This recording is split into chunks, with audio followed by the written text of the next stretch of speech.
Arzu Altıntaş'la, ünlü televizyoncu Arzu Altıntaş'la birlikteyiz. Arzu nasılsın, iyi misin? İyiyim canım, sen nasılsın? Teşekkür ederim. Bugün yakıyorsun. Biraz Çok şıksın. süslendim. Çok biraz süslendim diyor. Her zamanki gibi mütevazı. Çok çok şıksın.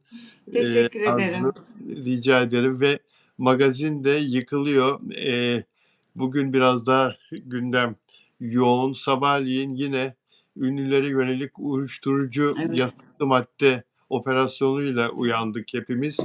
Beren Saat ve Kenan Doğulu evlerinden alındılar ve onlarla birlikte toplam 23 gözaltı oldu. 22 idi, 23 gözaltı oldu.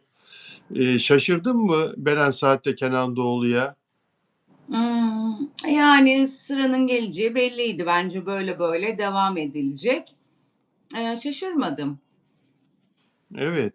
Yani, yasaklı maddeyle anılan toplumda ünlü isimler, bir süredir takipte. Yani, devlet unutmaz, devlet uyumaz. Devleti işini geciktirebilir ama asla yarım bırakmaz. Bu hep söylenir ve başlayan bir operasyon, 1,5 sene, 2 sene yaklaşık oldu. Yasaklı maddeyle ilgili ünlüler, birer ikişer, gözaltına alınıyorlar ve ifadeleri alınıyor. Tetkikten geçiyorlar. Adli tıpta testten geçiyorlar ve devlet bu konuda mücadelesini sürdürüyor. Kim var? Mesela bakıyorum, Yaşar İpek var, Selin Ciğerci var, Eee, Hasan Vatan Bilgisayar'ın sahibi olduğu söyleniyor. İddia ediliyor. İddia ediliyor. Hasan Vatan Bilgisayar'ın sahibi olduğu iddia ediliyor. O yönde paylaşımlar var. Bu konuda, Vatan Bilgisayar yetkilileri de bize ulaşmak isterlerse, kendilerini anlatmak isterlerse isimleri geçtiği için bize ulaşabilirler. Murat Saygı ünlü televizyoncu. Bir Evet. zamanlar Show TV'nin genel müdürüydü. Sonra Kanal D'ye transfer olduk. Kanal D genel müdürüydü. Murat Saygı çok ünlü bir televizyoncudur. Son yıllarda da bir yapım şirketinde yönetici pozisyondaydı. O da gözaltında yasaklı maddeden. Gül vardı. Gül kimdi? Onun kocasıydı. Sen de bilirsin. Gül Gül Saygı. Saygı. Ay Gül, dünya güzeli kadın, çok bayılırım. Gül Saygı'nın kocasıydı. Onlar boşandılar galiba. Çocukları var. Evet. Ünlü modacı Tolga Çam, ünlü başarılı modacı Tolga Çam, o da gözaltında. Ayşe Hatun Ünal da gözaltında. Ve başka Enis Arıkan'ı söyledik. Başka isimler de var. Evet, ben şaşırmadım derken hani şeye değil, kullanıp ya da kullanmadıkları yönünde bir beyan değil. Hani o Evet, kadar çok kişi alındı ki Serenay Sarıkayalar, onlar bunlar. O yüzden hani artık şaşırabileceğim bir isim yok ortada. öyle değil mi? Yani e, ünlüler dünyasından pek çok isim bugüne kadar gözaltına alındı Evet, ve bir sürü isim de işte sıra ona da gelecek, şu olacak, bu olacak diye sosyal medyada yazılıp duruyorlar insanlar. E, tabii burada amaç yasaklı maddeyle mücadele etmek, yasaklı maddeyi topluma yayılmasını önlemek. Çünkü ünlüler rol model oldukları için onlar kandırılırlarsa, ki kandırılanlar var aralarında, eee, yasaklı madde. maddeye alıştırılanlar var aralarında. Onlar da kendi fanlarına kötü örnek oluyorlar. Dolayısıyla toplumda daha hızlı yayılmasına sebep oluyorlar bu yasaklı maddenin. Bunun önüne geçmek için yapılıyor bu mücadele. Toplumu temiz tutmak için yapılıyor. Allah polisimize, jandarmamıza kuvvet versin. Amin. Enis de çıkmasın. Çok seviyorum Enis Arıkan'da. Çok üzülürüm çıkarsa. Yani ben de seviyorum ama yani işte eğer bir hata yaptıysa, bir yanlış yaptıysa, yani çıkarsa da aslında onun için bir yerde gözaltına alınması ya da Enis Arıkan'dan bağımsız kim de çıkarsa bir Evet. iyi olacak biliyor musun? Arınma ve Çünkü temizlenme süreci bravo, olur. bravo, bravo. Arınma ve temizlenme süreci olur. Eee, yani kurtulur hiç değilse belli bir zaman sonra, tedavi süreci sonrasında kurtulur hiç değilse. Burada devletin yaptığı aslında arzu, çünkü Türk Ceza Kanunu diyor ki içiciye diyor, içiciyi içeriye atma, içeni içeriye atma, hapse atma diyor. 1 yıl, 2 yıldan başlayan cezası var yasaklı madde kullanmanın. Tam emin değilim. Ya 1 yıldan ya 2 yıldan başlayan cezası var. Ama önce diyor al devlet, kolluğa önce al diyor, onu diyor tedaviye yönlendir. Gözaltına al, uyuşturucu tespit edersen kanında, saçında, idrarında tedaviye yönlendir. Tedavi olursa diyor takip et, tedavi olursa diyor hapse atma. Ama tedavi olmazsa belli bir süre sonunda, 5 sene galiba o süre, tedavi olmazsa yine içmeye devam ederse o zaman cezaevine gönder diyor. Yani bir yerde tedavi olmalarını sağlıyor burada. Arınmalarını sağlıyor dediğin gibi. Evet, inşallah kullananlar hepsi için inşallah bu süreçle birlikte kurtulurlar bu illetten. İnşallah. Bir de şunu söylemek istiyorum burada. Eee, evet, sabah 6'da 7'de kapının çalınarak uyandırılman filan bu kötü bir şey. Tamam. Rahatsız oluyor insan tabii çok rahatsız oluyor. Benim evime öyle gelmediler mesela. Benim de bir davam vardı. Benim evime akşam makul bir saatte geldi memur arkadaşlar. Aşağıdan zile bastılar. Kim o dedim. Baktım 2 tane sivil. Kim o dedim. Polis dedi açar mısınız? Açtım geldiler kapıya. Makul bir saatti. Yani öyle bir şeyle değil ya ne oluyor kim vuruyor kapıyı falan değil. Şimdi bu ünlülere sabah operasyonu yapılıyor. Polisin yaptığı. Ve sabah geliyor belli erken bir saatte diyor polis diyor hakkınızda diyor soruşturma var diyor. Yasaklı maddeyle ilgili. Sizi diyor karakola davet ediyoruz. Emniyete ya da jandarmaya davet ediyoruz. İşte savcılığın kağıdını gösteriyor ya da hakimin mahkemenin. Şimdi diyorlar ki ya sabahın köründe bizi çağırsanız biz geliriz zaten telefonla filan makul bir saatte filan. Şimdi o sabahın köründe olması aslında onun tedavisi o anda başlıyor biliyor musun? Evet, Psikolojik. evet, tabii ki. Ne diyecek ya? Hani, gidip tabii ki, hani, gel demezler. Zaten doğru olan bu. Evlerinden alınmaları, alacaklar. Evet, Belki o bir gece, hani, ben bilmiyorum tabii polis ya da, emniyet mensupları öyle düşünüyordur. O gece içmiş olabilir, bir şey olabilir. Zaten bunun amacı o yani. Hazırlıksız yakalanıp, tedavi süreçlerine, yani, bu uygulamayla birlikte tedavi süreçlerine girmeleri. O hem yüzden doğru yani yaptıkları. evet. Hem o hem de, eee, şuur altına yerleştiriyor. Sabahın köründe bir insanın hayatına kaç kere polis girer? Sabahın köründe kapı çalınarak Hı sert de hı. çalabilir, zili uzun uzun da çalabilir. O yerleşir senin artık şuur altına. Gece rüyalarına kabus gibi girmeye başlar belki bazılarının ve unutamazsın. O korkuyu, o heyecanı unutamazsın. Ya der bırakayım şu laneti, tedavi olayım, bir daha böyle gelmesinler. Tedavi o anda başlıyor dememdeki kasıt bu. Anlatabiliyor muyum? Bence bunu bilerek yapıyor emniyetimiz, jandarma. Anlıyor musun? Bilerek yapıyor. Bu benim kendi yorumum, şahsi yorumum. Eee, Vallahi inşallah. enteresan işler. Dün de benim Evet. yapımcı bir arkadaşımın şahidiydim. Aynı zamanda da 5 Dakika Magazin'le ilgili bir şikayetim vardı. Sürekli birisi uğraşıyor hesapla. İlk Hımm. defa hakim karşısına çıktım. Enteresan işler. O tanık kürsüsü falan var yani. Aynı izlediğimiz gibi şahit olarak soruyor falan filan. Tabii çok heyecanlı, çok atraksiyonlu. Evet, evet. Senin 5 dakika, magazin de bazılarını rahatsız ediyor tabii. Çok çarpıcı haberler yayınlıyorsun orada. Evet. O sayfanda kısa sürede maşallah çok etkili oldu. Ve Özel şikayet haberlerinde. ediyorlar. Orada bir buton var. Bunun Evet. psikolojik desteğe ihtiyacı var diye Instagram'da sürekli onu gösteriyor bana. İşte git Meta'dan yardım al, şuradan yardım al, insani yardım örgütü. Her seferinde önüme çıkıyor. Kimin yaptığını da 3 aşağı 5 yukarı tahmin ediyorum. Çok tatsız yani. İnsanlar nelerle uğraşıyorlar. Bana hiç olmuyor o ya. Nasıl bir şey o? Bir daha söylesene. Orada bir şey var. O cümleyi söylemeyeyim. Canına vazgeçen insanlar var ya. Evet, evet. Onlarla ilgili bir şey var. Orada işaretliyorlar onu. İşte bu kişi kendine zarar verebilir, o Evet. eğilimi var falan diye. O da çok tatsız. Meta sürekli karşına onu çıkartıyor.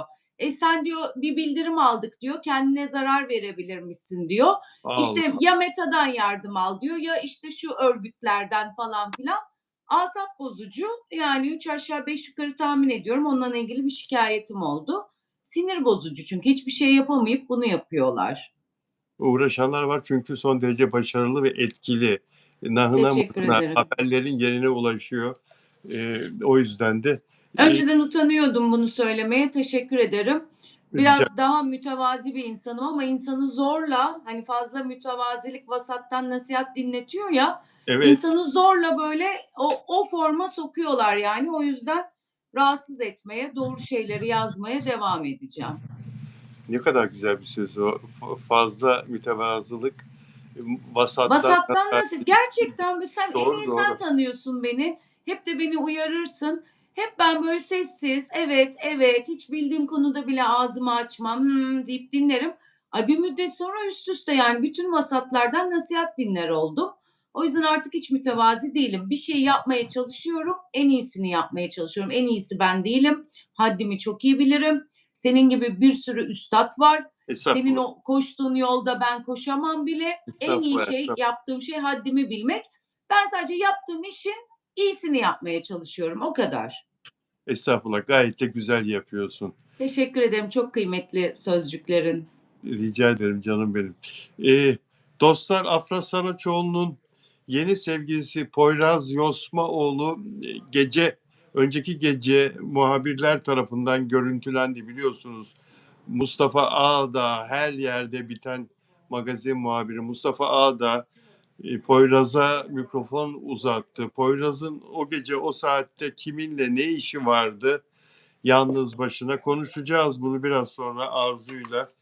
Bunu konuşacağız. Bu arada bizi abone olarak izlerseniz çok mutlu oluruz arkadaşlar. Abone olmanız önemli bizler için ve beğen yaparsanız şu anda 230 civarında izleyen var ama sadece 30 beğen var. O Beğenleri zaman bir kere ben söyleyeyim, hiç söylemedim. tamam. Herkesin beğen yapmasını rica ediyorum Bilal'in kanalı için ve abone olup da izlemelerini rica ediyorum.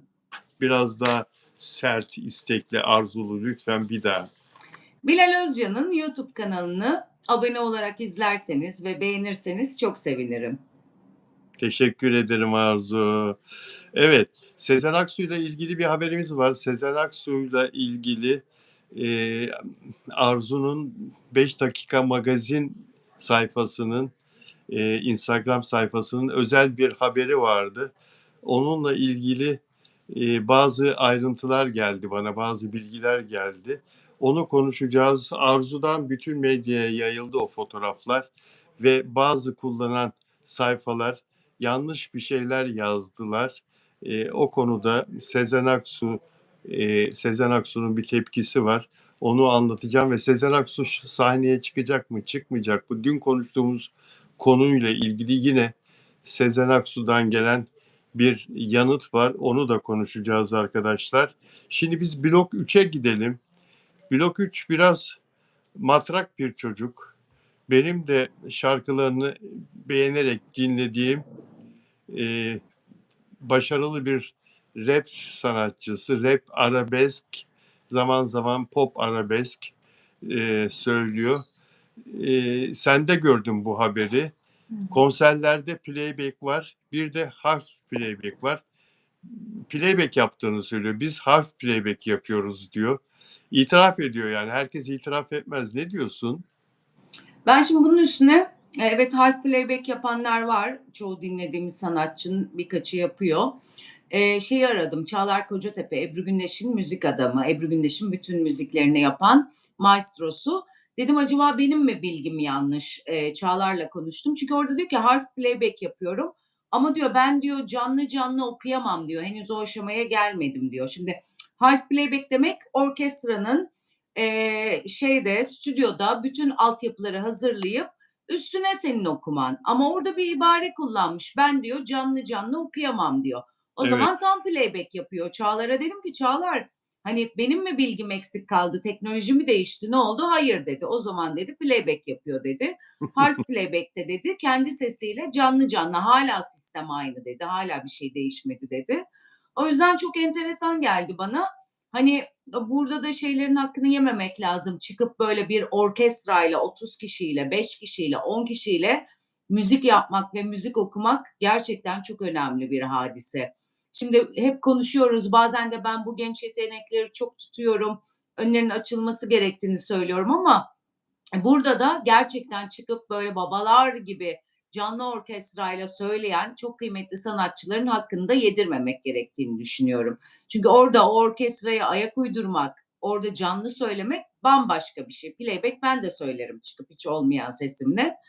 O yüzden orada da o sanatçılara hak vermek istedim. Hani bazen söylüyorlar ya, bu yeni nesil böyle, bu yeni nesil şöyle 3 sene varlar, 5 sene varlar sonra yok olacaklar. Demek ki doğru söylüyorlarmış yani. Half playback ne, playback ne yani? Şimdi bu arkadaş tabii YouTube, ondan sonra, TikTok gibi platformlar üzerinden meşhur olduğu için, oralarda söylüyor, alttan müziği veriyor, kendi sesini üstten söylüyor. Stüdyoda da benzer şekilde, stüdyoda şarkı söylemek bunlar için çok kolay. Yani müzikle uğraşanlar için stüdyo çok kolay. Olmadı baştan. Bazı enstrümanlar girer, bazı enstrümanları sonra çalarsın. Tek tek enstrümanları çalıp sonra birleştirirsin biliyorsun. Sesi de ayrı söyleyip filan. Yani stüdyoda şarkı söylemekle sahnede çok güzel anlattın. Sahnede şarkı söylemek arasında dağlar kadar fark var. Gerçek er meydanı sahnedir. Nasıl oyuncunun Evet. gerçek er meydanı tiyatroysa şarkıcının da sahnedir ve canlı orkestranın önünde söylemektir. E, Bunu yapanlar gerçek şarkıcıdır. Şimdi diyor ki burada devamını okuyayım. Blok 3. Yani arkadan şarkıyı açıyoruz. Şarkının belirli kısımlarını biz de söylüyoruz şarkıyı. Ama komple çıplak ses şeyine ben hala geçemedim. Yani enstrüman arkadan gelsin ben ses olarak ben söyleyeyim. Hala buna geçemedim diyor ama aslında senin de dediğin gibi o senin danıştığın Çağlar'ın da söylediği gibi şarkıcının sesi de playback'ten geliyor, değil mi? Evet. Bu ağzını oynatıyor ya da hafif hafif söylüyor. Ve demiş ki o yüzden şimdi kolpa yapmanın da bir anlamı yok. Yani doğrucuyum ben diyor. İtiraf ediyorum. Doğruyu saklamanın anlamı yok diyor. Halbuki saklıyor. Evet, evet, enteresan. Ben şaşırdım mesela. Onun çıkıp okuduğunu hiç izlemedim hiçbir şeyini. Haberleri girerken gördüğüm kadarıyla. Hiçbir sahnesini de izlemedim. Şaşırdım yani. Hani sanıyordum ki ben bu yeni nesil aynı eski bildiklerimiz gibi Erol Evginler gibi, işte Ajda Pekkanlar gibi çıkıyorlar, okuyorlar sanıyordum. Şaşırdım yani. Ya onlar bile çoğu zaman playback yapıyorlar yani. Ajda olsun, diğer Erol Evgin saydığın isimler yoruldukları zaman filan işte dinlenmek istedikleri zaman öyle yapıyorlar. Yapsınlar hakları zaten. Damgalarını vurmuşlar ama bu çocuklar sahneye hazır değil ki. Bunların müzik eğitimleri filan yok ki. Hasbelkader bu tanrı vergisi yetenek bir kısmının müzik eğitimi olanları ayrı tutuyorum ama çoğu büyük yetenek. Allah'tan gelen, genlerden gelen yetenek. O yüzden orkestrayla falan böyle bir arada yürümek sahnede bunlardan bekleyemezsin. Zamanla. O zaman ben de yaparım kaset. Ben de yapayım. Ama Sesimi değiştirirler. ama canım benim bunların avantajı Blok 3'ün ve diğer rapçilerin avantajı şarkıyı yakalamışlar çok güzel bir şekilde. Milyonlar bunları YouTube'da filan TikTok'ta filan kabul etmiş, benimsemiş. Menajerler ve organizatörler, mekan sahipleri gel bana para kazandır bana gel bana gel acele gel hemen gel şimdi gel filan mekanı tıklım tıklım doldurdu. Abi benim orkestrayla falan bir söyleyemem ben. Sahnede hiç canlı söyleyemem. Sen gel biz ayarlarız. Playback denen bir şey. Gel sen heyecanlanma filan. Bunlar da söylermiş gibi yapıyorlar. Level B, C5 falan. Hepsi aynı bunların. Hepsi öyle. Hımm. Yani Ankara'ya İnşallah geliştirirler kendilerini. evet, O kazandıkları parayı biraz eğitime, bu işlere harcarlar. Geliştirirler o zaman. Çünkü sahnede babalar gibi çıkıp orkestrayla söylemeyen sanatçı, sanatçı değildir yani. Değildir, sahne sanatçısı değildir tabii. Hı Değil. hı. Enteresan. Yani, bu Daha 17 dizisini izleyebildin mi hiç? Ay, izledim, beğendim. Beğendin mi? Beğendim. Ya, gençler ne kadar, başarılılar, değil mi? Evet, çok. Bodrum manzaraları eşliğinde. Evet, Bodrum aşkı getiriyorlar. Bodrum Evet ve, ilk bölüm insanlar seyrettiler, ne olduğunu anlamaya çalıştılar. 2. bölüm yıkıldı. 2. bölüm, şimdiye kadar son 5 senede en yüksek çıkışı yapan 2. bölüm, reytingini aldı. 5.74, yazın iyi bir rakam bu. Totalde, ABC1'de 5.13, AB'de 4.03. Yani 2 puan birden yükseldi ilk haftaya göre. Ortalama 2 puan birden yükseldi ve, herkes oradaki başroldeki çocukları, erkekleri, 2 erkek var başrolde, onları konuşuyorlar. Eee, Çok iyi oynadılar her ikisi de. Her ikisi de çok iyi oynuyorlar, değil mi? Evet.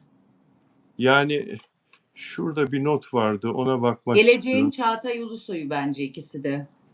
İkisi için de özellikle oradaki, Çağrı isimli genç için özellikle öyle diyorlar ama diğeri de Ata isimli, bunlar gerçek isimleri, dizideki isimleri değil.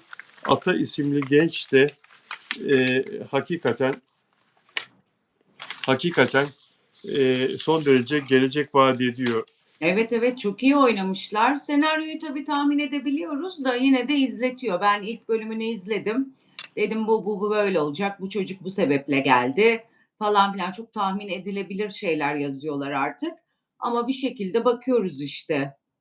Evet, Çağrı dedim, pardon, Çağan Efe Ak. Çağan Efe Ak. Bu çocuk daha evvel, Çağatay Ulusoy'un karakterinin bir dizide çocukluğunu oynamış. Çağatay Hımm. Ulusoy'la yolu kesişmiş. Çok çok başarılı bulunuyor Çağan Efe Ak ve Çağatay Ulusoy'un, veliahtı bu olur deniyor. Diğer Ata Yaşat da, o da çok başarılı. İkisi de, dizide, bayağı bir şey yapıyorlar, öne çıkıyorlar. Şimdi şu şeye bakayım, pardon, bir saniyeni rica edeceğim.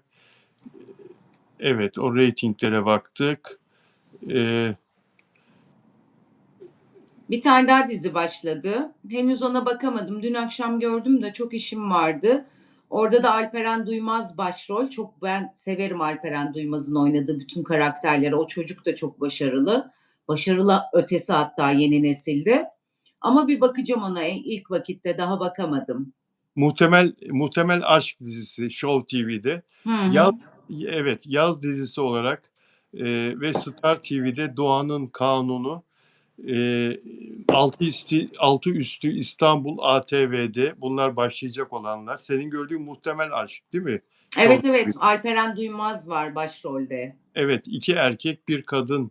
Kadın ikisiyle hangisiyle aşk yaşayacak? Asansöre bindikleri sahneyi diyorsun tanıtımda, değil mi? Asansörle Dün yukarı çıkıyor. akşam gördüm de yatak Evet. odamda gördüm oradaki televizyonda. Biraz bir 5 dakika bakacaktım habere ona buna bakarken uyuyakalmışım. Kanal D'de daha 17. 4 tane yaz dizisi. İkisi başladı, ikisi başlayacak arkadaşlar. Bu arada, işte, bazı diziler bitti biliyorsunuz. 5 dizi final yaptı. Yaptı, yapıyor. Eşref Rüya, Cennetin Çocuğu Benim dizim bitti. bitti. Eşref Rüya, Kıskanmak, Delikanlı ve Kuruluş Orhan dizileri final yaptı. Ve 4 tane yaz dizisi başladı. Yaz dizilerine bir iki tane daha eklenmesi bekleniyor. Tabii reytingleri iyi olup da eylül ayına, ertelenen, eylül ayına devam edecek olan diziler var. Sezon finali yapan diziler var. Şimdi dizi yapmak çok zor Arzu. Sen de bu işin içindesin Evet, biliyorsun. evet, çok zor. Allah hepsinin yardımcısı olsun. Yeni bölüm maliyetleri, bir bölüm maliyetleri bundan 5 ay evvel 20 milyona, 25 milyona en fazla halledilir deniliyordu. Şimdi en az 30 milyon lira diyorlar bir bölümün maliyeti. Ve o yüzden de daha az dizi çekileceği. Çünkü reklam getirisi az televizyonlarda.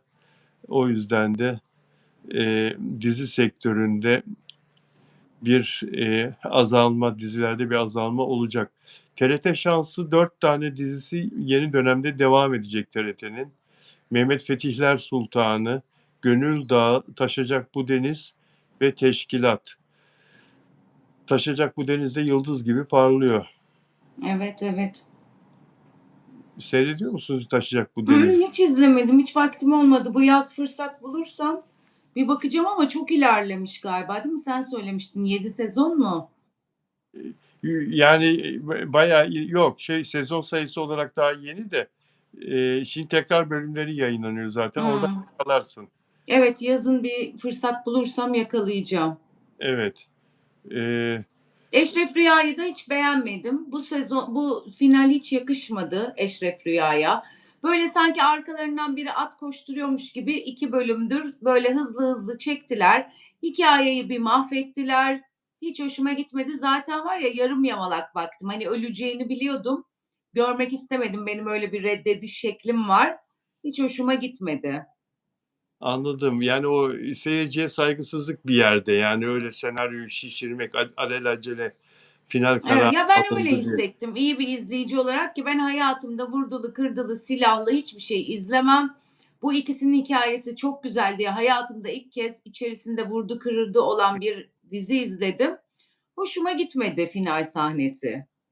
Yakışmadı diyorsun. Doğrudur. Hı Senin hı. için doğrudur. Ve ATV biliyorsunuz Abi dizisini devam ettirecek.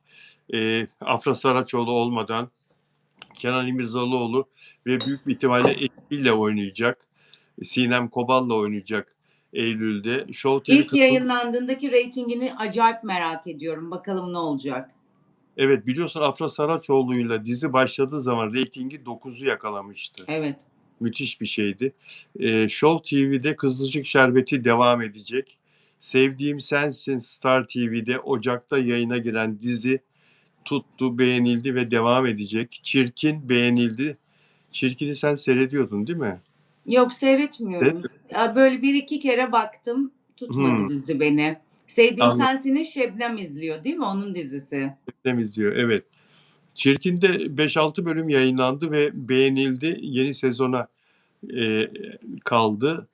Halef ve Yeraltı Now TV'de yeni sezonda olacak. Kanal D'de Uzakşehir, Güller ve Günahlar devam edecek. Arka Sokaklar'da büyük bir ihtimalle final yapacak. Yeni sezonda olmayacak. Daha henüz karar açıklanmadı ama hep öyle konuşuluyor. Peki, bunların dışında yeni sezon için Afra Saraçoğlu'nun ve Mert Ramazan Demir'in ayrı ayrı dizilerde isimleri geçiyor arkadaşlar. Ama olur mu olmaz mı? O konuda daha bir şey yok, bir açıklama yok. Yapımcıları da çok büyük bir ihtimalle yine OGM olacak. Bırakmaz değil mi OGM? Bence bırakmaz. Niye bıraksın ki? Şu andaki kaşıkçı elması gibi her ikisi de. O yüzden bırakmaz yani. O kadar 2 kıymetli ve para getiren ve izleyicisi olan 2 oyuncuyu muhakkak bir şey hazırlayacaktır. Bir şey sunacaktır onlara. Oyuncu da başka yapımcıyla çalışıp macera aramak da istemeyebilir. Eee, Evet, evet. Çok zor işler onlar. Yapımcıya alışacaksın. O evet, olacak, bu olacak. Hadi ben sana bir dedikodu vereyim bununla ilgili. Yani yapımcı o kadar önemli ki. Sen söyleyince şimdi aklıma geldi. Konuşmadığımız için de telefonda söylemedim. Mesela çok bildiğimiz bir, sunucu bir başka kanala geçti ama yapımcılarıyla çok böyle sıkı fıkı olamadı. Şimdi çok acayip bir şekilde geçtiği kanalda çok güzel bir kanal. Eski kanalına dönecek gibi bir söylenti var 2-3 kişi arasında ki sağlam yani kaynağı. O yüzden yapımcı çok önemli. Hani oradaki sunucunun yapımcısını sevmesi, dizide yapımcıyla iyi anlaşabilmek, yapımcının sorunları çözebilmesi falan. Şimdi Eylül ayında bence Eylül'den önce Ağustos'ta açıklarlar. Bu sunucu da yapımcısıyla iyi anlaştığı için ve kanalla çok iyi anlaştığı için eski kanalına dönecek. anladım. Yani tabii çok önemli yapımcı, doğru söylüyorsun. Çok önemli. İsterse zaten yapımcı seni, sende o şey varsa, seni avucunun üzerinde tutar ve hem kanala hem kamuoyuna çok güzel bir şekilde lanse eder ama istemezse de seni köreltebilir yani yapımcı. Aynen öyle. Evet, çok önemli ayrıntı. Peki, ya şimdi şunu kabul etmemiz lazım arkadaşlar. Hepimiz Yalnız senin izleyicilerin çok akıllı biliyor musun? öyle mi? Hemen söylediler mi sana kim olduğunu? Yo, onunla ilgili değil, genel olarak söyledim. Öyledir, benim izleyicilerim öyledir. Şimdi kızmaca darılmaca yok arkadaşlar. Afra Saraçoğlu'yla Poyraz Yosmaoğlu arasında bir yakınlık olduğunu, bir ilişki olduğunu biliyoruz, görüyoruz. İspatı yüzümüze çarpılıyor her seferinde. Dün ben Afram'a alternatif yeni bir hashtag yazmamız gerektiğini söyledim. Bu haberlerin altında kullanmak için, paylaşımların altında kullanmak için Afpoy dedim. Afram'ın afı, Afra'nın afı, Poyraz'ın poyu Afpoy. Okan Onur Onur dedi ki abi dedi Afraz olur o dedi. Afraz, Afra Poyraz'ın razı olur dedi. Ben dedim ki o Afram'a benzer. Afram'ı çağrıştırır. Afraz olmasın ya Afpoy olsun dedim. Sen ne diyorsun? Afpoy mu hashtag kullanılsın Afra'nın yeni sevgilisiyle paylaşımlarını yaparken Afra'yı biz terk edemeyiz ki. Afra'dan biz küsemeyiz ki Afra'ya. Anlatabiliyor muyum? Yani yeni sevgili yaptı diye, Mert'ten ayrıldı diye. Afraz mı olsun, Afboy mu olsun? Hashtag ne diyorsun? Afboy daha mantıklı ya da Afpo da olabilir. Af, Po. Afbo da olabilir. O Po Ovası var İtalya'da. Oraya gitti aklım. Ya bizim de okulda okuduğumuz o ile biten bütün cümleler çok zenginleşirmiş, çok büyürmüş falan filan onu biliyorum. Yani Reklamcılıkta Afpo olunca belki aşkları daha da büyür ya da ilişkileri büyüme, büyür ya da ne bileyim hayatları. büyümesin ya, körelsin, ilişkileri bitsin ya. Biz Ya niye? Afra istiyor diye bunu sahipleniyoruz bu ilişkiyi. Yoksa yani biz Mertçiyiz, Afra ile Mertçiyiz, Aframcıyız. Hala öyleyiz yani. Bilmiyorum ama yani hala Afram'ı unutmamız mümkün değil. Silip atmamız mümkün değil ama Afra şimdi bunu istiyor diye öyle. Ama Afpo olsun peki. Güzel düşünüyorsun. Evet. Afpo. Giden gitmiştir, gittiği gün bitmiştir. Önümüzdeki aşklara bakalım. Çocuk da çok tatlı bir çocuk. Öğrenmiştim ya ben kuzenimin okul arkadaşı. Çok tertemiz, çok düzgün bir aileden geliyor. İnanılmaz beyefendi, kadınlara karşı her zaman zarafetli, nezaketli. Ondan sonra çok çok düzgün bir ailenin çocuğu ve çok iyi eğitim almış yani. Evet, yüzünden belli zaten. Yüzüne vuruyor. Evet, bir çocuğun bir fotoğrafı var. Hep her yerde onu kullandılar. Başka fotoğraf olmadığı için. Arabada falan çok yakışıklı, tatlı duruyor yani. Evet. Afpo diyeceğiz artık. Afpo diyeceğiz. Müsaade edersen ben özel abonelerime bir buradan Tabii. merhaba diyeyim. Özel abonelerim, değerli arkadaşlarım. Özel abonelerimi çağırıyorum. Buradalar mı? Süreyya Hanım, Süreyya Diker burada mı? Süreyya Hanım. Nelly Manzano burada mı? Nelly Arjantin'den Nelly Manzano. Şili'den Delfina Di Masio burada mı acaba? Marta Gomez. Marta ile henüz tanışamadık. Ya Portekiz'den ya Brezilya'dan Marta Gomez. Selam olsun ona da buradan. Bizi sonra izliyor. Lydia Dupuy Fransa'dan. Lydia. Burada mı Lydia? Lydia gün boyu zaten sosyal medyada, Twitter'da karşılıklı mesajlaşıyoruz. Lydia ile. Ne kadar ilgili biliyor musun Lydia? Ben böyle bir yabancı fan görmedim. Evet, şimdi sen söyleyince hatırladım. Sen bir şey yazınca beni de etiketliyorlar. Evet. Nasıl şiddetli seviyorlar. Evet, sabah başlıyor saat 9'da bizim saatle. Onlarda saat 7 halbuki o saatte. Başlıyor sosyal medyada orada burada paylaşım yapmaya, beğen yapmaya Lidya. Sürekli olarak bizim Türk ünlülerle ilgili Lidya. Vallahi şaşırıyorum. Çok ilgili. Evet, çok çok oradan sevenleri var. İnanılmaz yani. Beni Brezilya'dan falan çok acayip sadece dizilerle ilgili hesaplar takip ediyor. bizim dizileri konuşuyorlar. Çok enteresan geliyor bana da. Evet, hep var olsunlar tabii bu dostlar. Biz son derece memnunuz ilgilerinden. Tabii ki. Bizim ünlülerimize, bizim dizilerimize ilgilerinden çok memnunuz.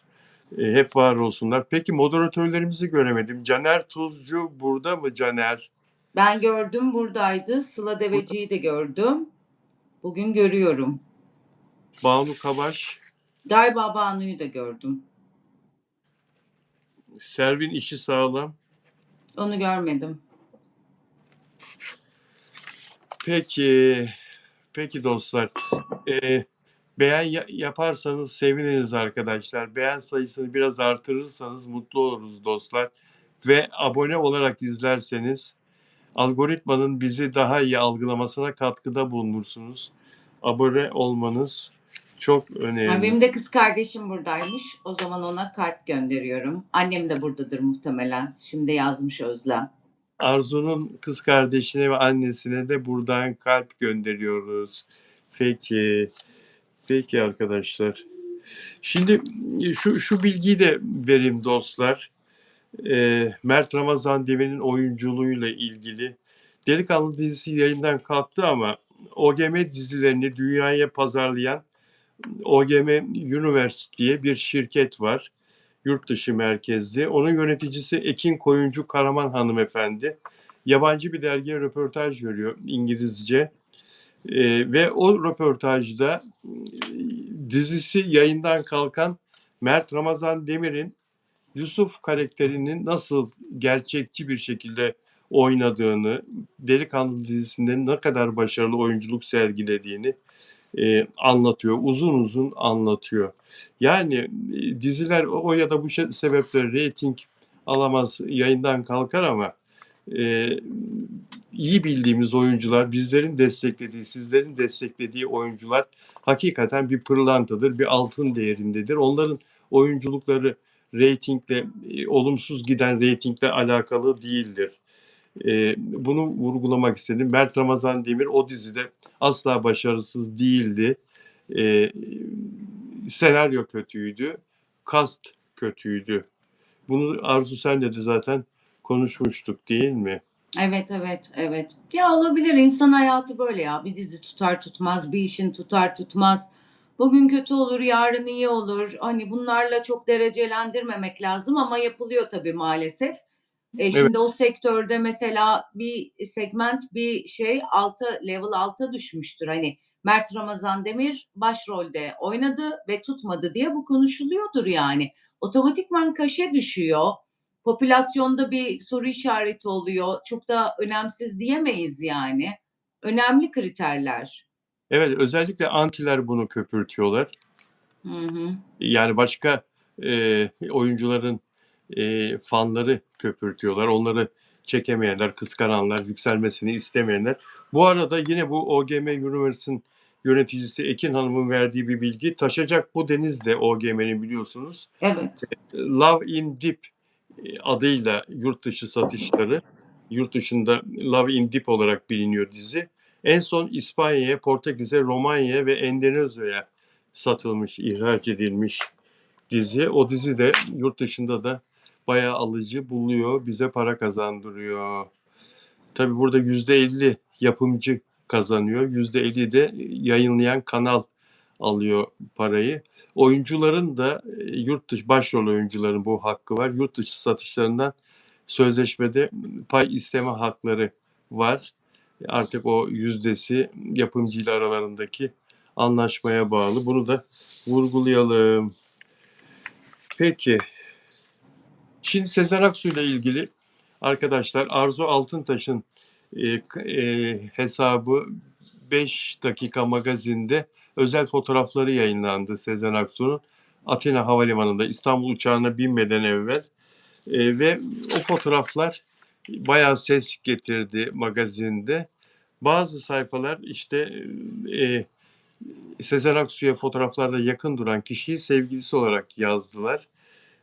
Bu konuda ben Sezen Aksu'nun çok yakını birisinden bilgi aldım. Erkek kardeşi Nihat Yıldırım sevgili olarak yazılan kişi eşi Şule Hanım'la birlikte ve o fotoğraflarda görünen bir kadın var. Zehra Hanım, Sezen Aksu'nun kuzeni Zehra Eti. O da menajerdir. Hep birlikte Atina'ya ailece gezmeye gitmişler. İşin doğrusu bu diye bana bilgi verildi. İşin doğrusu bu. Yani sevgili olayı falan yok. Olabilir de Sezen Aksu'yu gördünüz. Olamaz mı? Yani koskoca Sezen Aksu Atina Havalimanı'nda sevgilisiyle gitmez diye düşünüyorum. Yani adam önden uçar, Sezen Aksu arkadan ya da tam tersi. Ama değişikler yani hakikaten insanlar hemen yani bu sosyal medya çok acayip bir yer oldu. Hemen bir şey uyduruyor. Görüyor, sevgilisi diyor, o diyor, bu diyor falan filan. Bir enteresan yani.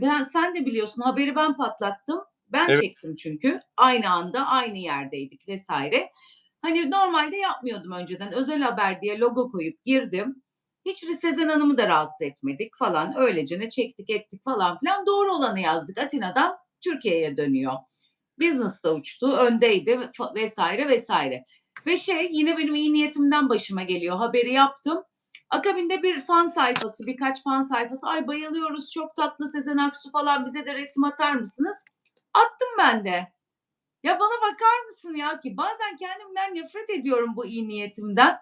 Ondan sonra neyse ama logoları attım bir tane de logosuz attım. Sonra onlar da paylaşmış. Halbuki atmasana değil mi? Bir korusana kendini.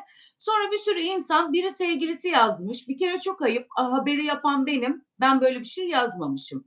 Ne gerek var? İşte resimleri kullanmışlar. Bir de çok komik. Bunu bugün öğrendim. Bir arkadaşıma sordum. O yanındaki beyefendinin saçı yok. Ondan Evet. sonra ona saç takmışlar. Allah Öteki kadın yemin ederim sana onları atacaktım hiç vaktim olmadı. Peruk Allah. takmışlar yapay zekayla kadınlara bir şeyler yapmışlar. Dedim ki neden böyle yapıyorlar? Ben onlara hani ilk bende ya telif atmayayım diye yapıyorlarmış biliyor musun? Ben de Değişti değil diyorum ki arkadaşlarım atıyor adamın saçı yoktu diyorum nasıl saçı oldu? Kadına bir makyaj yapmışlar saçını değiştirmişler falan. Yani nelerle uğraşıyor insanlar ya oraya diyeceksin ki kardeşim bu haberi 5 dakika magazin yapmış nasıl yapmış? Sezen Aksu Atina'dan dönüyor. Başka da hiçbir bilgi yok. Kimse kimseyi rahatsız etmedi, gitmedi, sormadı. Üstüne sevgilisi yazmak, o yazmak, resimleri çalmak, çalıp kendininmiş gibi adama saç takmak yani gerçekten hani etiksizlikte, ahlaksızlıkta böyle çığ atladık ya. İnanılmaz yani. Ne gerek var? Şimdi gerçek değişmiyor. Ben koydum onu benim haberim. Ben senden önce koymuşum belli araştıran ve gören için. Yani çok enteresanlar. O yüzden Sezen Aksu'nun buradaki hassasiyetini de anlayabiliyorum. Ben olsam Sezen Aksu derim ki geldi delinin teki benimle aynı uçağa denk geldi. Çekti resmimi başıma gelen işe bak derim. Biri sevgilisi yazıyor, biri yanındaki adama saç takıyor. İnsan çıldırır. Yine de çok iyi bizim ünlülerimiz biliyor musun? Ben olsam deliririm, ağzıma geleni söylerim ve bulurum bunu yapanları yani. Hakikaten çok ayıp ya. Çok ayıp yani. Şimdi senin orada senin kaynak olarak seni belirtmemek için ve senden telif gelmesin diye, telifi önlemek için resmi değiştiriyor. Videoyu değiştiriyor. Videoyu değiştirirsen, videonun üzerinde değişiklikler yaparsan telif yollayamıyorsun biliyorsun.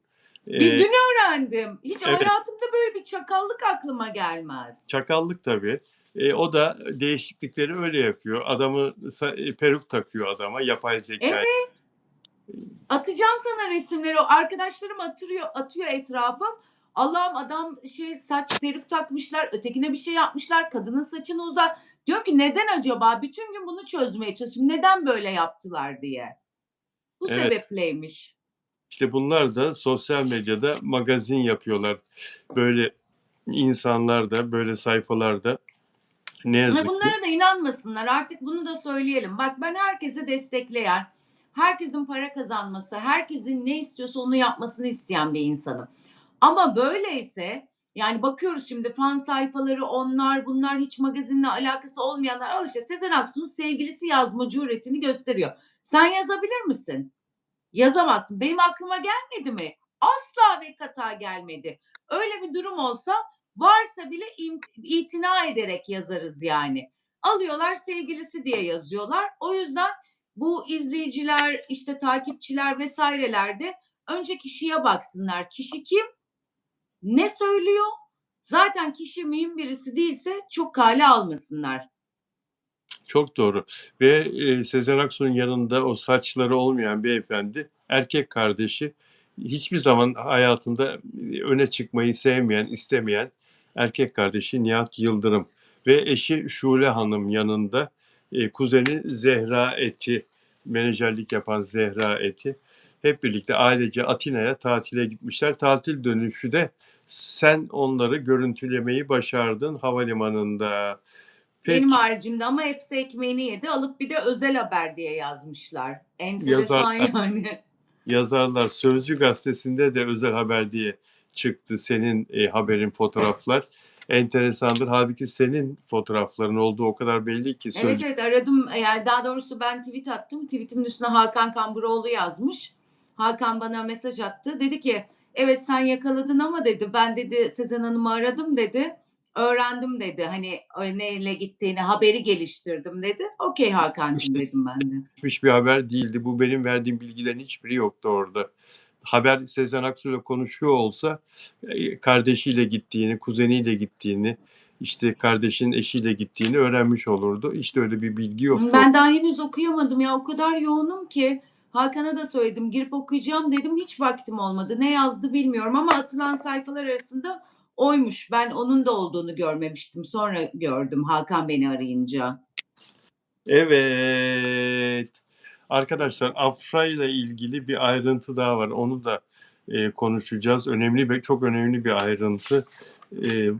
Bakalım hak verecek misiniz benim söyleyeceklerime?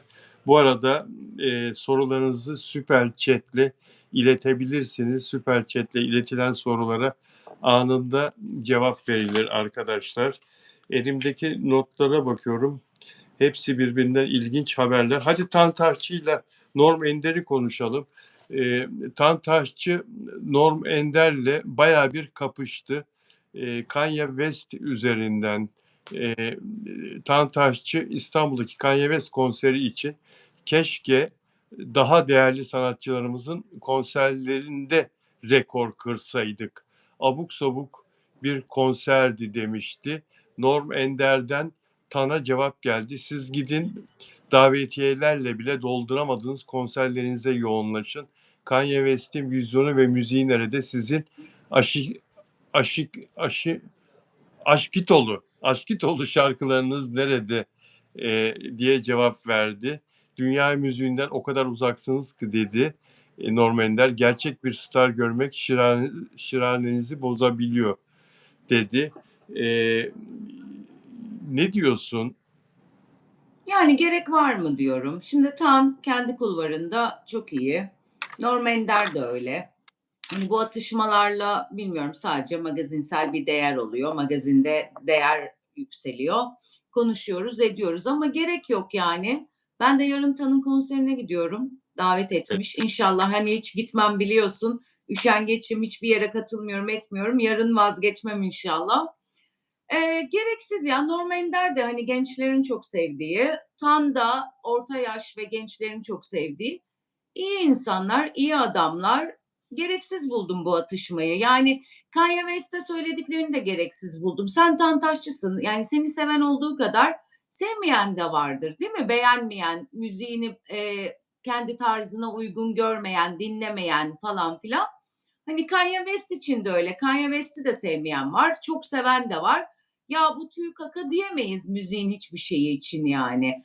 O yüzden o da enteresan geldi bir müzik adamının öyle söylemesi. Enteresan bir hadise. Evet ve Tantaşçı Norm Ender'in kendisine yaptığı göndermeye verdiği cevaba çok daha ağır bir cevap verdi. Evet. Atanamamış müzisyenler için kariyer kapısı değilim. Bu nasıl bir kıskançlıktır? Edepsizliğin lüzumu yok diye çok sert gitti. Tantaşçı konserlerini davetiyeyle doldurmuyor. Bunu herkes biliyor. Tantaşçı'nın seyircisi gerçek seyirci ve stadyumlarda konser veriyor. Yarın akşam da Beşiktaş'ın Tüpraş Stadyumunda konseri ve ertesi gün yine aynı yerde konseri. Stadyum konserleri yapıyor. Çok Başarılı Evet, tantaşçı. bugün Refik Sarıöz'le iletişim danışmanıyla konuştum. %90 dolu mesela salon şu anda. Evet, Bilet bulamıyorlar yani. bilet bulamıyorlar. Ben burada tantaşçının tarafını tutuyorum. Kanye West'in konseri bana pek bir şey ifade etmedi, ve ben de beğenmedim. Hakikaten beğenmedim. Yani konser dediğin arkanda canlı orkestra çalacak abi. Göreceğim bütün enstrümanları tek tek çalanları da göreceğim, enstrümanları da göreceğim. Heyecanlanacağım, zıplayacağım, oynayacağım. Onların ritimlerine bakacağım, gitarın telini göreceğim, davulcunun hareketlerini. Ben müzik deyince bunu anlarım abi. Öbürü tiyatro gösterisi. Kanye West'in sahnede yaptığı. Ben onun saplantılarının peşinden niye gideyim abi? Benim için hiçbir şey ifade etmiyor. Benim için müzik, ben bir Türk olarak kendi değerlerimi, Barış Manço çok erken öldü, Cem Karaca Ah çok erken, evet. Ersen ve Dadaşlar çok erken gittiler buradan. Yani Evet. Karacaoğlan benim için, Aşık Veysel, Neşet Ertaş, Dadaloğlu, anlatabiliyor muyum? Bunları Sen yaşatalım. de çok eskiye gittin yahu. Ya ama o eskiye gittim işte onun için Barış Manço, Cem Karaca diyorum. Bunları yaşatıyorlardı. E, o kadar güzel vizyon vardı ki onlarda. 2023 diye bir şarkı yaptı adam Evet. 1975 yılında. 1975 Cumhuriyet'in 75. kuruluş yıl dönümü müydü, 50. miydi?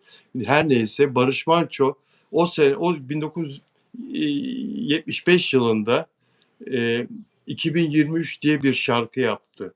Cumhuriyet'in 100. yılını hedefledi. Öyle, Evet ya. öyle vizyonlara sahip, öyle vizyona sahip şarkıcılarımız var, bizim vardı. Ama Barış Manço Karacaoğlan'ı, Dadaloğlu'yu, işte Aşık Veysel'i, Neşet Ertaş'ı bunları da seslendiriyordu. Bunların eserlerini de yaşatıyordu. Hepsi, Cem Karaca da öyle.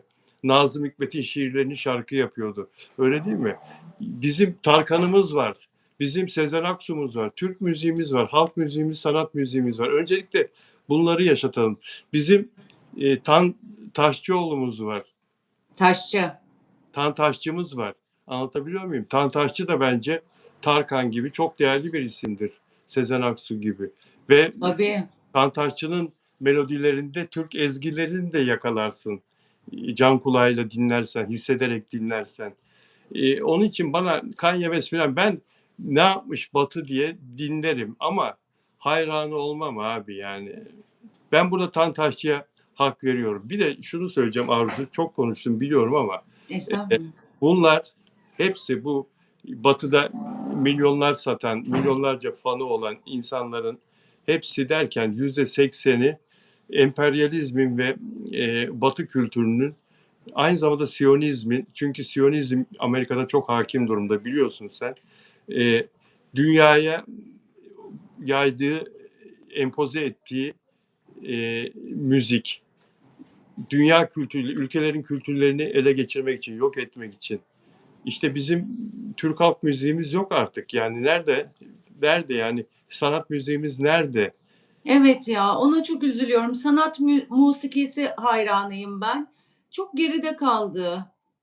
Yani rap müziğe verdiğimiz değerin %40'ını, %20'sini vermiyoruz sanat müziğine, Türk sanat müziğine, Türk halk müziğine. Rap müziği Amerikan sokak kültürü müziği. Bizimle ilgisi yok ki. Ama girdi içimize, iyice girdi, tamamen girdi. Yani Tabii. havlatarak dahi girdi. Yani burada Evet. Level C5'e bir şey söylemek istemiyorum. Çocuk ne yapsın? Ekmeğinin peşinde ama ismi bile garip oldu şarkıcıların. Level C5. İşte bir sürü isim. Blok Saçma, 3. saçma sapan bir sürü. Bu çok uzun konular. Çok uzun konular. Peki canım benim. Şimdi Afra Saraçoğlu eski güzelliğini kaybetti. Kim diyor? Benim fikrim bu. Bir takipçim yazmış bana. Bilal abi Mert'leyken daha güzel bakıyordu Afra diye. Ben de ne zamandır bunu düşünüyorum hakikaten. Afra Saraçoğlu bu Abi dizisine girdikten sonra birdenbire değişti filan. Yani öyle bir değişiklik oldu kızda sanki. Ayda yanlış anlaşılmasın söyleyeceğim ama o yüzünün güzelliği daha geri plana gitti bence. Ve Mert'leyken daha güzeldi, daha güzel bakıyordu. Daha bir gözleri parlıyordu. Bilmiyorum yani, Poyraz'la ilişkisini kamuoyuna kabul ettirmek için uğraşacaklarına Afra Saraçoğlu'nun güzel fotoğraflarını, güzel imajını çekip yaysalar, o güzelliği anlatsalar fotoğraflarla, videolarla bir şekilde çok daha iyi olur. Dergi Yok yahu fotoğraflarıyla siz de şey gibi total. oldunuz hani bir adamdan bir kadından ayrılınca dersin ya ay ben bu tipsizle mi çıkmışım gibi. Sanki öyle bir şey gibi. Yok canım güzel kız yani çok güzel.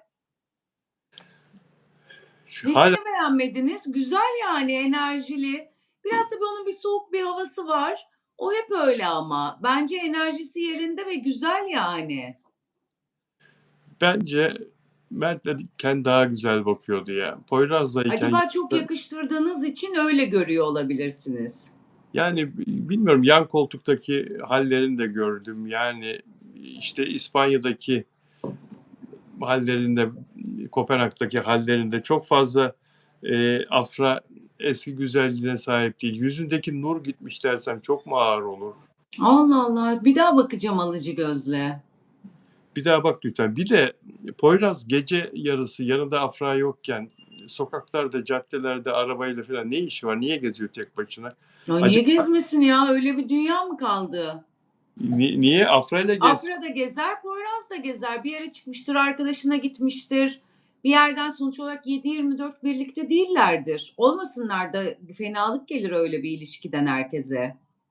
Acaba gece kızlarla eğlendi de gece kulübünde falan, çünkü duyuyorduk daha evvelden Bence hiç söylüyorlar. öyle bir şey yapamaz şu Ha? anda. Bütün magazin basını çocuğun peşinde.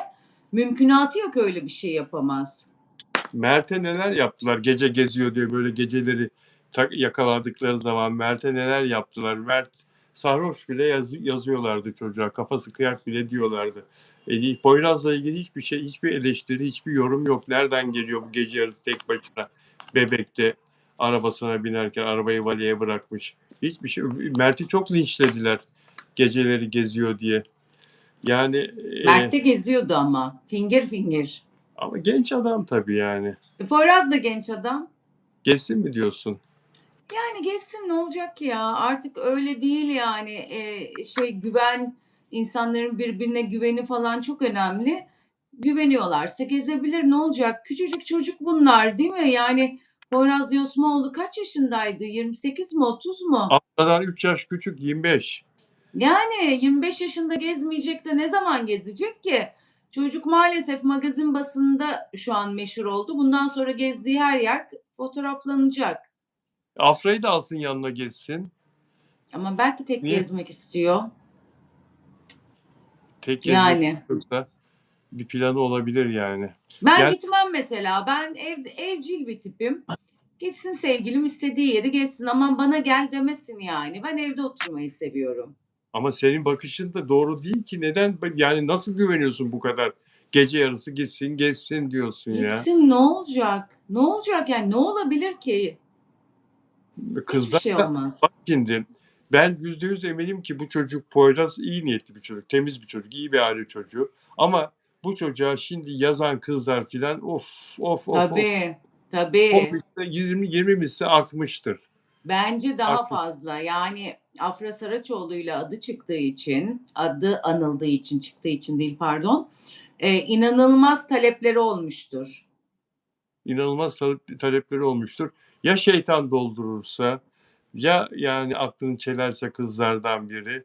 Yani bence Afra'nın yalnız da bırakmaması, ama giden gider mi zaten diyorsun. Yapacaksa yapar mı zaten diyorsun. Yani yapacaksa bence yapar ama yapmayacaksa da yapmaz yani. Hani ben öyle şeylerde de onların adına konuşamam da kendi adıma atıyorum ilişkinin çok başındayım, çok aşığım vesaire. Adam da bir yere gitti yaptı. Ben hep bunun hayrıma olduğunu düşünürüm. İyi Ama ki sen de oraya çok gitti. iyi niyetlisin ya. Yok Çok değil iyi ya. niyetlisin. Düşünsene zaman geçince görecektin. Adam gitti barda birini buldu. Hep şükürler olsun Allah'ım derim. Bu kadar erken yüzünü gösterdiğin için derim. Giden gitmiştir yani. Ne olacak? Kimse kimseyle doğmadı. Kimse kimseyle de ölmez. Ha, üzülür müyüm? Üzülürüm. Ama öyle kendimi kahretmem. Hep sevinirim ben. O yüzden bana kim yüzünü erken gösteriyorsa benim en büyük duamdır. Ben çünkü saf bir tipim. Allah'ım derim sen benim saflığımı ve iyi niyetimi biliyorsun. Bana hakkımda bir kötülüğü varsa, bir yanlışlığı bana yüzünü erken göster derim. Ve gerçekten de hep doğru tutar duam, hep erkenden görürüm. Yani, ama Afra Saraçoğlu'nun üzülmesini de hiçbir zaman istemem ben. Hiç istemem yani. Yani tamam, Afra'mı savunuyorum, hala savunuyorum ama, yani üzülmesin ya. Nasıl Kimse üzülmesin. Afra da üzülmesin, Mert de, Poyraz da. Hiç kimse yani. Niye üzülsün ki insanlar? Hayatta en önemli şey mutlu olmak, dürüst olmak. Dürüst olduktan sonra kimsenin de üzülecek bir mevzusu olmuyor. ama fanlar üzülüyor ya. Aframcı fanlar üzülüyor. Üzülmesin Fanlar da istiyorum. saygı duysunlar. Sonuç olarak hani Afra'nın yerinde değiller, Mert'in de yerinde değiller. Tamam çok yakışıyorlardı. Ben de çok beğeniyordum, inanılmaz. Hala da çok yakışıyorlar. Ama kocaman insanlar, kendi kararları, kendi hayatları. Üzülmeyin, üzülmeyin. Peki Arzucuğum, çok teşekkür ediyorum. 1 saat yayın yaptık yine seninle bugün. Çok teşekkür ediyorum. Ben teşekkür ederim. Sana iyi yolculuklar. Artık bizi manzaranın içerisinden, yeşilliklerin ve denizin içerisinden karşılayacaksın. Evet, Güzel Şebnemciğimle, hidayetle, sağlıkla, huzurla ulaşın inşallah. inşallah. Yazın görüşürüz oralarda. İnşallah, inşallah canım benim. Bekliyoruz Bodrum'a. Geleceğim inşallah. İnşallah. Dostlar çok teşekkür ederim. Yarın, yayınım yok. Yarın, Bodrum'a gidiyorum buradan, İstanbul'dan arabayla. Akşam saatlerinde Allah izin verirse ancak olurum. Öbür gün cumartesi günü yayında görüşürüz inşallah dostlar. Hepinizi seviyoruz. Arzu'yla birlikte çok teşekkür ediyoruz bizi izlediğiniz için. Görüşmek üzere. İyi akşamlar. İyi akşamlar.